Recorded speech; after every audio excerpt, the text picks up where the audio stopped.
Hi, I'm Lara Lee. I'm a half Indonesian, half Australian chef and author of Indonesian cookbook Coconut and Sambal. Today I'm going to make for you Indonesia's favourite condiment, and it's something that I always keep in my fridge and freezer. It's sambal, which is a hot chili relish that is eaten at every single Indonesian meal.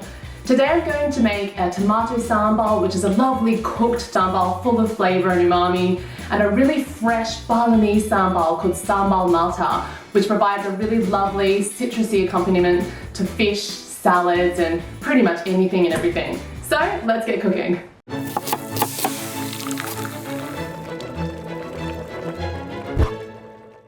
So we're going to start with a little prep on our Sambal Matah, which is a beautiful Balinese sambal. And what I'm going to do is just take my peeled shallot, and I'm just going to give these a really thin slice. Oh, and they're strong shallots, they certainly bring a tear to the eye. So I'm just going to grab a little pinch of salt, wipe these tears away, toss the shallots with the salt. I'm just going to leave this for 15 minutes and we'll come back to it in just a second. So now we're going to make a start on our tomato sambal, which is something that you can really rustle up in about 20 minutes. The first thing I want to show you for this sambal is this traditional cobak, which is this flat bowl here, and ulakan, which is the pestle that we use in Indonesia. You pop your ingredients into the bowl and then you kind of give it a little bash. It's very therapeutic for the soul, by the way. And then you end up grinding it with the flat of the ulakan or pestle, and it turns the ingredients into a really beautiful paste. I'm a big fan of my trusty food processor to create a really good sambal. So I've obviously already kind of ground my garlic clove here, so I'm just gonna pop that into the food processor. I'm popping another garlic clove in. I've got some peeled ginger here. I've just peeled the skin off just using a teaspoon, and I'm just going to chop that into slices and just straight into the food processor. I've got some shallots. Now I'm using banana shallots, but you can really use any kind of shallot. I'm just going to pop some chunks of the shallots into the food processor. I've got some gorgeous cherry tomatoes here. Any kind of red tomatoes goes. And I've also got 20 long red chilies. It's very hard to kind of know the heat of particular chilies. So a really good rule of thumb is just to slice off the tip, just give it a little nibble, and just kind of see how hot it is. If the chili blows your head off at this point, you're gonna know that you want to de-seed the chilies.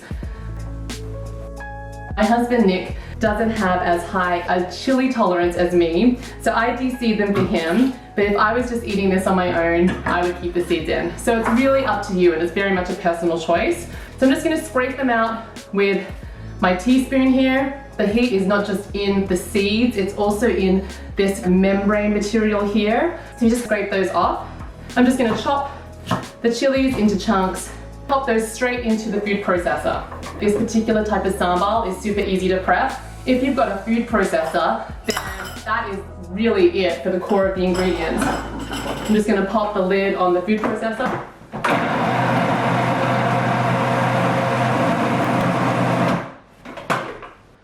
Okay, so you can see here, we've got liquidy consistency, but it's not kind of ground to a puree. We're going to cook it off in our saucepan for about 15 minutes.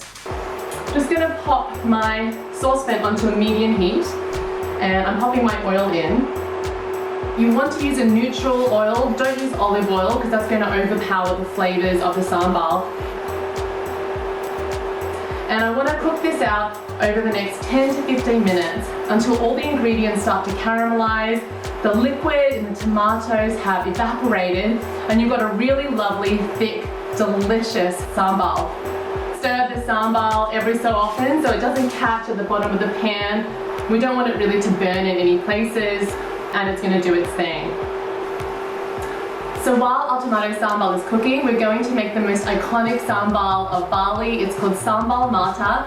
So the first thing I'm going to do is prep my lemongrass. Lemongrass, if you smell it before you bruise it, it has a little bit of fragrance. But once you've kind of bruised it, I'm going to bruise it with the back of my knife here. It just releases its fragrance and it's so perfumey, I could just wear it. In this particular instance, I'm going to chop off the woody end and pull away at the lemongrass skin until you get to a softer layer. Usually I find removing 2 layers is roughly about the right number. Very thinly slice the lemongrass. And this is going to form one of the main flavor bases of our raw sambal. Now there are 352 recorded sambals across Indonesia. Indonesia has 17,500 islands.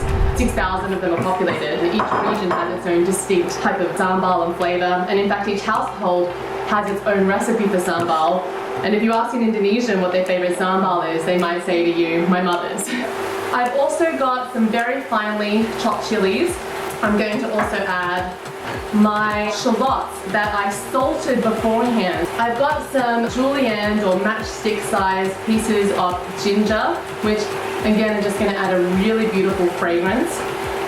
I've got some very thin slices of garlic and some macaroon lime leaves. Now macaroon lime leaves, you can buy them fresh, you can buy them frozen. These are the frozen ones and I've just defrosted them.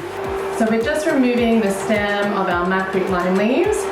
If you find that you can't source macaroon lime leaf, you can substitute it with some extra lime zest. In goes the macaroon lime leaf.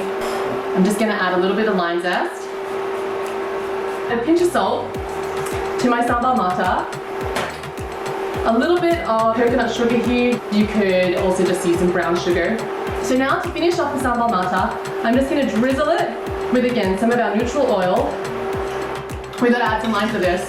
You can't have Sambal Matah without the citrus. And then it is just the most fresh accompaniment. And that's our Sambal Matah done. So good. So the tomato sambal has finished cooking, it's here, it's ready to play, and it is smelling so delicious and looking so vibrant in color. I'm just going to season it. I've got here some tamarind paste, which is going to give it a lovely sour and slightly sweet flavor. Now if you can't get tamarind paste, you can substitute it with an equal mix of lime juice and brown sugar. I've also got some palm sugar. And seasoning again just with a little bit of salt and a little bit of black pepper, and you can add more to taste. Now sambal is so important to Indonesian food culture. There's always at least kind of 1 or 2 sambals on every table. And a lot of Indonesians say that no meal is complete without sambal, and I just love that. So I'm gonna have a little taste. And now I'm in Bali. Oh yeah, that is so fresh, so delicious. I can taste the ginger, the lemongrass, the chili. It's not too spicy, it's just got the right amount of heat. Let's give this tomato sambal a go. So delicious. So you guys have now learned how to make 2 authentic Indonesian sambal. I want to hear how you guys go making this. I want to know what you're eating it with. Are you eating it on a burger? Are you eating it with a traditional Indonesian nasi goreng? How did you enjoy it? So if you want to see more of my recipes, you can subscribe to this channel. I'm going to be making Indonesian corn fritters or perkedel jagung, and then a gorgeous Balinese sticky glazed pork rib to finish everything off. And sambal goes with both of these dishes.